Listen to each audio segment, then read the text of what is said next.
वहां हजरत हाजरा दौड़ी थी। जब उनके बेटे को पानी नहीं मिल रहा था, जमीन पर एड़ियां रगड़ रहे थे इस्माइल, मुंह में अंगूठा रख के चूस रहे थे, और हाजरा कह रही थी अल्लाह मेरा बेटा प्यासा है, तेरा बंदा इब्राहिम इसको तेरे सुपुर्द करके गया है, मुझे और इस बच्चे को तेरे सुपुर्द करके गया है। जब मैंने पूछा कि मुझे किसके हवाले करके जा रहे हो, किसके हवाले, इला मन ततरुकुना, हमें किसके हवाले छोड़ के जा रहे हो? तो इब्राहिम अलैहिस्सलाम ने आगे बढ़ते हुए कहा था इल्लल्लाह, आय अल्लाह मुझे और इस बच्चे को उसने तेरे हवाले किया है, तेरे सुपुर्द किया है। इस बच्चे को प्यास की शिद्दत महसूस हो रही है, इलाके में कहीं पानी नहीं है। हजरत हाजरा पानी की तलाश में पहाड़ी के ऊपर चढ़ जाती हैं, सफा से नीचे झांक कर देखती हैं, शायद कोई गांव, शायद कोई कबीला, शायद कोई मोहल्ला मुझे नजर आ जाए, दो चार आदमी रहने वाले नजर आ जाएं और मैं उनसे थोड़ा सा पानी ले लूं। लेकिन पहाड़ी की ऊंचाई पर चढ़ने के बाद भी उनको नीचे कोई बस्ती नजर नहीं आई। सफा से चक्कर लगाती हैं, नॉर्मल चाल चलती हैं, फिर थोड़ी दूर सीना तान कर चलती हैं, दौड़ती हैं, फिर रुकती हैं, फिर नॉर्मल चाल चलती हैं, फिर दौड़ती हैं, मरवा पे पहुंच जाती हैं। मरवा की पहाड़ी से नीचे झांक कर देखती हैं कि कोई बस्ती मिल जाए, कोई मोहल्ला मिल जाए, कोई गांव मिल जाए जहां मैं थोड़ा सा पानी लेकर अपने बच्चे को पिला सकूं। लेकिन मरवा की पहाड़ी के नीचे भी कोई बस्ती आबाद नहीं है।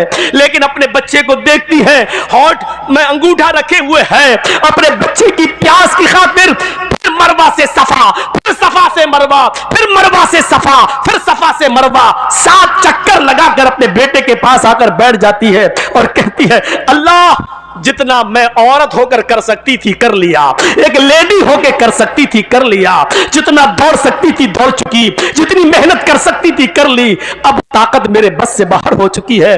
अल्लाह तू ही गैब से मदद फरमा, इस इस्माइल के लिए पानी का इंतजाम कर दे।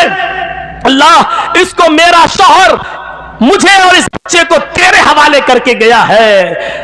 अल्लाह ने कहा जिब्रील क्या देखते हो, मेरी बंदी ने मुझे पुकारा है और मेरा बंदा इब्राहिम मेरे हवाले करके गया है, मेरे भरोसे पर छोड़कर गया है और मेरे ही रास्ते में गया है। जाओ जहां इस्माइल पैरों की एड़ियां रगड़ रहे हैं, तुम अपना पर वहीं पर मारो। जिब्रील अमीन आसमान से नीचे उतरते हैं और जहां इस्माइल एड़ियां रगड़ रहे थे वहीं पर मारते हैं और पानी का चश्मा जारी हो जाता है, पानी बहने लगता है। हाजरा उस पानी को देखकर खुश हो जाती है और उसको मुंडेर बांधने लगती है। पानी इधर उधर बहने लगा, वो सोच रही थी कि पानी कहीं खत्म ना हो जाए, इसलिए समेटने लगी। कितना समेटेंगी, पानी का चश्मा निकल रहा है, पानी इधर उधर समेट रही है और अब अबरानी जबान में कह रही है जम जम, ये अरबी का जुमला नहीं है। जम जम जम जम जम का मतलब होता रुक रुक, ठहर ठहर, कहां जा रहा, रुक, जम जम, बार बार कह रही जम जम यानी रुक रुक, जम जम ठहर ठहर, ये बार बार कह रही है। लेकिन पानी कहां ठहरने वाला है, वो समेटती है, पानी बह जाता है। हजरत हाजरा मिट्टी से एक मुंडेर बांध देती हैं ताकि पानी इधर उधर न जाए, इसी में जमा हो जाए। मेरे भाइयों, अल्लाह के नबी ने फरमाया अल्लाह हाजरा पर रहम फरमाए, अगर हाजरा ने उस पानी की बाउंडेशन न की होती, हाजरा ने उस पानी की मुंडेर न बांधी होती, हाजरा ने उस पानी को रोका ना होता, तो अल्लाह उस पानी को सारी दुनिया में पहुंचा देता। और जो चीज आम हो जाए फिर उसकी कदर नहीं होती।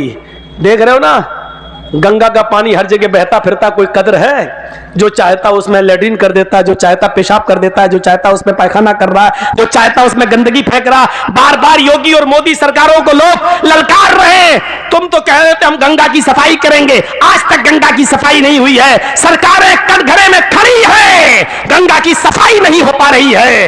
अब इस पानी की कोई कदर नहीं, क्योंकि जो चीज आम हो जाती है उसकी कोई कदर नहीं होती है। आज जमजम की कदर इसलिए है क्योंकि वो आम नहीं हुआ है। हजरत हाजरा ने उसकी मुंडेर बांधी। अब आपको जो बताना चाहता हूं वो ये, हाजरा सफा से मरवा तक जा रही हैं, कहीं कहीं सीना तान के जा रही हैं और दौड़ती हुई जा रही हैं। हर हाजी को जहां पे हाजरा दौड़ी थी, आज हाजरा की सुन्नत को जिंदा करना पड़ता है। वहां हर हाजी को थोड़ा सा या उम्रा करने वाले को सीना तान कर दौड़ना पड़ता है। अल्लाह के रसूल ने औरतों को मना कर दिया है, फरमाया है कि हमारी उम्मत की औरतें सीना तान कर नहीं दौड़ेंगी, वो अपनी नॉर्मल चाल में चलेंगी। लेकिन अल्लाह के रसूल ने हाजियों को, मर्दों को यह हुक्म दिया है कि उनको हाजरा की इस अदा को जिंदा करना होगा। जहां हाजरा नॉर्मल दौड़ी थी तुम्हें नॉर्मल दौड़ना है, और जहां हाजरा तेज दौड़ी थी वहां तुम्हें थोड़ा तेज दौड़ना है। जहां हाजरा ने थोड़ा सीना निकाल कर दौड़ी थी वहां तुम्हें थोड़ा सा सीना निकाल के दौड़ना है। मेरे भाइयों, हाजी और मुअतमिर, उम्रा करने वाला हाजरा की इस अदा को जिंदा करता है, और इसको अल्लाह रब्बुल आलमीन ने हज और उम्रा जैसी इबादत का एक हिस्सा बना दिया है।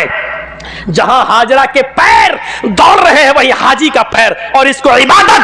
गौर करो, लिखो मीडिया वालों, लिखो अगर तुम्हारे कलम में ताकत है, सीआईडी वालों और वो लोग जो ये कहते हैं कि इस्लाम ने औरतों को पर्दे की चार दीवारी में बांध दिया है, औरतों पर जुल्म किया है, औरतों को घर से बाहर निकलने की इजाजत नहीं है। औरत को इस्लाम ने यह इज्जत दी है कि जहां हाजरा तेज दौड़ी वहां तुम्हें भी दौड़ना है, जहां हाजरा सीना निकाल के दौड़ी वहां तुम्हें भी निकालना है। और जब तक कोई हाजरा की इस सुन्नत को जिंदा नहीं करेगा, अल्लाह उसके हज और उम्रे को कबूल नहीं करेगा। हाजरा के नक्शे पा को, हाजरा के नक्शे कदम को अल्लाह ने अपनी इबादत का एक हिस्सा बना दिया है। एक औरत के नक्शे कदम को अल्लाह ने अपनी इबादत बना दिया हो, इससे बड़ा एक औरत का मकाम क्या हो सकता है? इससे बड़ी एक औरत की इज्जत क्या हो सकती है? इससे बड़ा एक औरत का सम्मान क्या हो सकता है? कोई किसी मजहब ने औरत के पैर, औरत के हाथ, औरत के कदम को अपनी इबादत का हिस्सा नहीं बनाया है। आज भी देख लीजिए, हिंदू धर्म के अंदर बीवी की लंबी उम्र के लिए कोई रोजा और इबादत नहीं है, लेकिन आदमी की लंबी उम्र के लिए औरतों को करवा चौथ का रोजा रखना पड़ता है। यहां उल्टी गंगा बहती है। देखिए आप, मैं किसी मजहब पर तनकीद नहीं कर रहा हूं, हर आदमी आजाद है, किसी भी मजहब पर वो अमल कर रहा है। हमें जबरदस्ती किसी को अपने मजहब में शामिल नहीं करना, आजाद है वो। लेकिन मुआजना जब किया जाता है तो बताया जाता है, मेरे भाइयों, हमारे यहाँ एक मर्द अगर 2 या 3 या 4 बीवी रख ले तो बड़ा एतराज, इस्लाम ने 4-4, वाह, एक औरत को 4 औरतों की इजाजत है, एक मर्द को, एक औरत को 4 मर्द रखने की इजाजत क्यों नहीं है? बड़े एतराजात उठते हैं। मेरे भाइयों, हम चाहे तो लौट कर तुम्हें भी जवाब दे सकते हैं। 5 पांडव एक ही पत्नी रखते थे, द्रौपदी। 5 पांडव की एक ही पत्नी थी, द्रौपदी। 5 भाइयों ने एक ही औरत को रखा था, द्रौपदी। आप अंदाजा लगा सकते हैं, हमें वो लोग नसीहत करते हैं जो खुद शीशे के मकान में रहते हैं और हमारे पत्थर के मकान पर पत्थर, मजबूत मकान पर पत्थर मार के गिराना चाहते हैं। उनको ये नहीं मालूम कि तुम्हारा मकान शीशे का है। अगर इधर से जवाब में एक पत्थर हमने फेंक दिया है तो तुम्हारे मकान का हाल क्या होगा? मेरे भाइयों, जो खुद शीशे के मकान में रहते हो उनको दूसरों के पत्थर के मकान पर पत्थर फेंकने का हक नहीं है। उनको डरना चाहिए, अपने मकान के कमजोर होने का एहसास होना चाहिए, एहसास उनको होना चाहिए। जो हमारे नबी की 11 और 12 बीवियों पर एतराज करते हैं, उनको कृष्ण कन्हैया की गोपियों की तादाद मालूम होनी चाहिए। 16,108 शीशे के मकान में रहने वाला किसी के मजबूत मकान पर पत्थर नहीं फेंकता है, क्योंकि वो जानता है कि अगर जवाब में इसने पत्थर फेंका तो हमारे शीशे के मकान का हाल क्या होगा। इसलिए अकलमंदी इसमें है कि आदमी किसी दूसरे के मजहब पर बगैर पढ़े लिखे तनकीद न करे, बल्कि हर मजहब को इज्जत की नजर से देखे। हम आपके मजहब की इज्जत करते हैं, लेकिन इस बात की इजाजत नहीं देते कि हमारे मजहब पर तनकीद हो। आप हमारे मजहब की इज्जत कीजिए और इस बात की इजाजत मत दीजिए कि हम आपके मजहब पर तनकीद करें। तनकीद करने का कोई हक नहीं है। मेरे भाइयों, जिस मजहब में जो अच्छाइयां हो वो ले लेना चाहिए। अच्छाई जहां से मिले वो हमारी खोई हुई अमानत है, उसे हमें ले लेना चाहिए। और बुराई जिस मजहब के अंदर भी हो, जिस धर्म के अंदर भी हो, उसको छोड़ देना चाहिए, चाहे वो किसी भी मजहब के अंदर पाई जा रही हो। मैं ये कह सकता हूं कि इस्लाम के अंदर कोई बुराई नहीं है, मुसलमानों में बुराइयों की कमी नहीं है। दोनों बातें अलग अलग हैं। फिर सुन लीजिए, इस्लाम में कोई बुराई नहीं है, लेकिन मुसलमानों में किसी बुराई की कमी नहीं है। एक साइंटिस्ट ने कहा था कि मैंने जब धर्मों का मुताला किया तो मुझे सबसे अच्छा धर्म इस्लाम लगा। जब मैंने मजहबों का मुताला किया, हिंदू धर्म, ईसाई धर्म, जैन धर्म, सिख धर्म, यहूदी मजहब, बुद्ध मजहब, इस्लाम धर्म, मैंने सारे मजहब की स्टडी की तो मुझे पढ़ने में सबसे अच्छा मजहब इस्लाम लगा। लेकिन जब मैंने दुनिया घूम कर देखा और हर मजहब के मानने वालों का जायजा लिया। मैंने यहूदियों की बस्ती में यहूदियों को देखा, ईसाइयों की बस्ती में ईसाइयों को देखा, जैनियों की बस्ती में जैनियों को देखा, और हिंदुओं की बस्ती में हिंदुओं को देखा, बुद्धिस्टों की बस्तियों में बुद्धिस्टों को देखा, मुसलमानों की बस्ती में और मोहल्ले में मुसलमानों को देखा। मैंने हर बस्ती में हर मजहब के मानने वालों का जायजा लिया, तो मुझे दुनिया की बिगड़ी हुई बदमाश बदकमाश कौमों में सबसे ज्यादा बदतर और सबसे ज्यादा नालायक कौम मुसलमान नजर आई। हकीकत कड़वी मगर हक बजाने में उसने बात कही है। यह क्या बात है कि दूसरों की बुराई हमें सुनकर बड़ा मजा आता है, अगर हमारे अंदर भी कोई कमी है तो उसको सुनने की भी क्षमता हमारे अंदर होनी चाहिए। हम उस साइंटिस्ट की तारीफ करते हैं कि उसने हमारे मजहब को गलत नहीं कहा। हम उस साइंटिस्ट की तारीफ करते हैं कि कौमों का मुआयना करने के बाद सबसे ज्यादा कमी उसको अगर नजर आई तो मुसलमानों की नजर आई। उसने क्या कहा? मैंने जब धर्मों का मुताला किया तो सबसे अच्छा मजहब इस्लाम लगा, लेकिन जब हमने कौमों का मुआयना किया तो सबसे बदतर कौम मुझे मुसलमान नजर आई। और आप देख लो 30 करोड़ 35 करोड़ मुसलमान पूरे भारत में, 4 लाख से ज्यादा मदरसे पूरे भारत में, 4 लाख से ज्यादा पूरे भारत में मदरसे, 50 लाख से ज्यादा उलमा। एक लिस्ट दे रहा हूं आपको, गौर कीजिए। मुसलमान कितने? 30 से 35 करोड़। मदरसे कितने पूरे हिंदुस्तान में? 50 लाख, 4.5 लाख, 4 से 4.5 लाख। उलमा कितने? 50 लाख से ज्यादा। इतने मदरसे, इतने उलमा, इतनी बड़ी तादाद मुसलमानों की।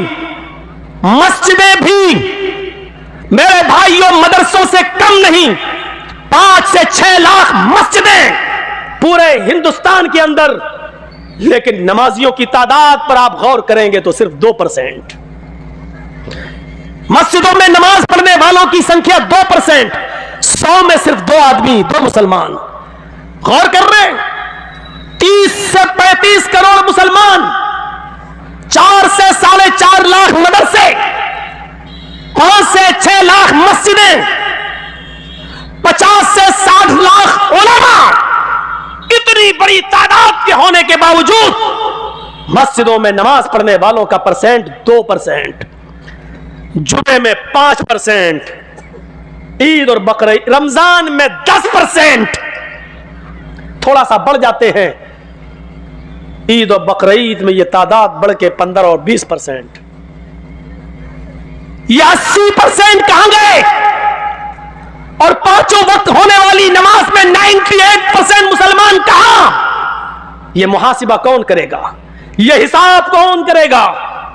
तुम अपने बच्चों से उनकी पढ़ाई लिखाई का हिसाब नहीं कर पाते हो, नमाज और रोजे का हिसाब क्या करोगे? अल्लाह के रसूल ने हिसाब किताब बताया था, जब तुम्हारा बच्चा 7 साल का हो तो नमाज पढ़ने का हुक्म दो। ना पढ़े कोई बात नहीं, कभी पढ़ेगा कभी छोड़ेगा, लेकिन 10 साल का हो तो मार मार के नमाज पढ़ने ले जाओ। अगर नहीं पढ़ता तो मारो। नबी ने तरीका बताया था, नमाज पढ़ने के लिए आदत डलवाई थी और 10 साल के बाद मारने का हुक्म दिया था। लेकिन जब बाप ही नमाज नहीं पढ़ता तो वो अपने बच्चे को क्या मारेगा? है? हम तसव्वुर करें, गुस्सा आता है। मैं ये नहीं कहूंगा कि गुस्सा नहीं आना चाहिए। गुस्सा जिंदों को आता है, मुर्दों को नहीं। गुस्सा जिंदों को आता है, मुर्दों को नहीं। मैं बिल्कुल नहीं कहूंगा कि तुम्हें गुस्सा नहीं आना चाहिए, गुस्सा आना चाहिए। लेकिन गुस्सा कब आना चाहिए? कब? जब कोई जय श्री राम का नारा लगाए तो उसके जवाब में तुम अल्लाहू अकबर का नहीं। गुस्सा तब आना चाहिए जब आप अपने बेटे के हाथ में शराब की बोतल देखें। गुस्सा तब आना चाहिए जब रात के 12 बजे आपकी जवान बेटी बिस्तर पर लिहाफ और रजाई के अंदर मोबाइल चला रही है और फेसबुक चला रही है, एंड्रॉइड मोबाइल इस्तेमाल कर रही है। आपको गुस्सा आना चाहिए। आपको गुस्सा आना चाहिए कि आपकी बीवी पूरे दिन बाजार में शॉपिंग करती रही और शाम को घर आई। आपको गुस्सा आना चाहिए कि बेपर्दगी के साथ वो घर से निकली तो किसकी इजाजत लेके गई। आपको गुस्सा आना चाहिए कि आपकी बेटी स्कूल जाती है तो किसके साथ जाती है और किसके साथ आती है। उसके आने और ले जाने के लिए कौन, आपने किसको मुतय्यन किया है। अकेले अगर जाती है या मोहल्ले की चंद सहेलियों के साथ जाती है तो आपको मोहल्ले और गांव की चंद सहेलियों पर एतबार कैसे है, क्योंकि सहेलियां एक दूसरे की सहेली होती है। तुम मेरी मत कहना, मैं तुम्हारी नहीं कहूंगी। तुम अपने बॉयफ्रेंड के साथ जाओ, हम अपने बॉयफ्रेंड के साथ जाते हैं और घर जब पहुंचेंगे तो हम लोग एक साथ हो लेंगे, तुम हमें फला जगह पे मिल जाना। आपने अपनी बेटी को गांव की चंद लड़कियों के साथ स्कूल जाने की इजाजत कैसे दे दी, और दे दी तो आपने उसका पीछा करके कभी देखा, कभी आपने पूछा कि स्कूल से ये लड़की कितने बजे गई, हमारे घर पे कब पहुंचती है। यह हिसाब किताब कौन करेगा। मुसलमानों, तुम हिसाब किताब करने वाली कौम हो। तुम बच्चों के लिए अगर बाप हो तो अपने बच्चों का हिसाब लो, शौहर हो तो अपनी बीवी का हिसाब लो, अगर भाई हो तो अपनी बहन का मुहासिबा करो। मुहासिबा जिंदे करते हैं, मुर्दों से हिसाब नहीं लिया जाता है, हिसाब जिंदों से तलब किया जाता है, मुर्दों से नहीं। तुम जिंदा कौम हो, हम तुमसे हिसाब ले सकते हैं। ये मदरसे में कितना चंदा हुआ है आपने दिया है, आप हिसाब लो मदरसा कमेटी से। मदरसे कमेटी के लोगों को बुरा नहीं मानना चाहिए, क्योंकि एक एक रुपया आपकी अमानत है, आपके बच्चों पर ही खर्च होगा, इसलिए हिसाब जिंदे लेते हैं, हिसाब जिंदे देते हैं। हजरत उमर जब मिंबर पे खड़े हुए और नई कमीज पहनकर खुतबा देने लगे तो एक नौजवान उठा और कहने लगा, उमर खुतबा देना बंद कर, तकरीर करना बंद कर, खुतबा नहीं देने दूंगा। हजरत उमर ने कहा क्यों, वजह क्या है। कहा पहले इस बात का हिसाब दो, ये नया कुर्ता तुम्हारे पास कहां से आया, तुम्हारी तनख्वाह बैतुल माल से इतनी नहीं है कि तुम नई कमीज सिला सको, आज नया कुर्ता तुम्हारे पास कहां से आया। हजरत उमर कहने लगे कि इसकी सफाई मेरा बेटा देगा। हजरत उमर फारूक का बेटा उठता है, सफाई पेश करता है कि बैतुल माल में जो चादरें आई थी वो सारे मुसलमानों में तकसीम होना थी, एक एक चादर सबको मिली, मेरे बाप को भी एक चादर मिली, मेरे बाप ने उसी चादर की कमीज बनवा ली है। नौजवान खड़ा होता और कहता, अमीरुल मोमिनीन एक एक चादर सबको मिली थी, मुझे भी मिली थी। मैं दर्जी के पास गया था, टेलर के पास गया था, मैंने अपना माप दिया, उस चादर में मेरी कमीज नहीं बनी। तुम तो हमसे ज्यादा लंबे हो, हमसे ज्यादा चौड़े हो, हमसे ज्यादा लंबे चौड़े हो और मोटे तंदुरुस्त भी हो, तुम्हारी एक चादर में कमीज कैसे बन गई। उनके बेटे ने खड़े होकर जवाब दिया, नौजवान एक चादर मुझे भी मिली थी, सबको एक एक चादर मिली थी, मेरे बाप को भी मिली, मुझे भी मिली, सबको एक एक मिली तो उसमें मुझे भी मिली। मेरे बाप की अपनी चादर में जब कमीज नहीं बनी तो मैंने अपनी चादर भी अपने बाप को दे दी। मेरी और अपनी दोनों कमीजें मिलाकर मेरे बाप ने दोनों चादरें मिलाकर कमीज बना ली। नौजवान कहने लगा, बैठ गया, अमीरुल मोमिनीन अब मुझे इत्मीनान हो गया, अब मैं सेटिस्फाई हो गया, अब आप खुतबा दीजिए। जिंदा लोग हिसाब लेते हैं और जिंदा लोग हिसाब देते हैं। ना हिसाब लेने पर गुस्सा होना चाहिए, ना हिसाब देने पर गुस्सा होना चाहिए। हिसाब जिंदे लेते हैं, हिसाब जिंदा देते हैं। गुस्सा जिंदों को आता है, मुर्दों को नहीं। हम नहीं कहते कि गुस्सा दबाओ, हम नहीं कहते कि गुस्से को तुम पी जाओ, हम कहते हैं गुस्सा उठाओ, गुस्सा उभारो, गुस्सा निकालो, भड़ास निकालो, लेकिन जायज जगह पर, नाजायज जगह पर नहीं। अल्लाह के नबी को भी गुस्सा आता था और गुस्सा इतना आता था कि आपकी आंखें सुर्ख हो जाती थी और ऐसा लगता था जैसे किसी ने अनार का रस, अनार का जूस किसी ने नबी अकरम की आंखों में डाल दिया हो। इतना गुस्सा आता था जनाबे मोहम्मद रसूलुल्लाह को, लेकिन नाजायज बात पर नहीं, जायज बात पर गुस्सा आता।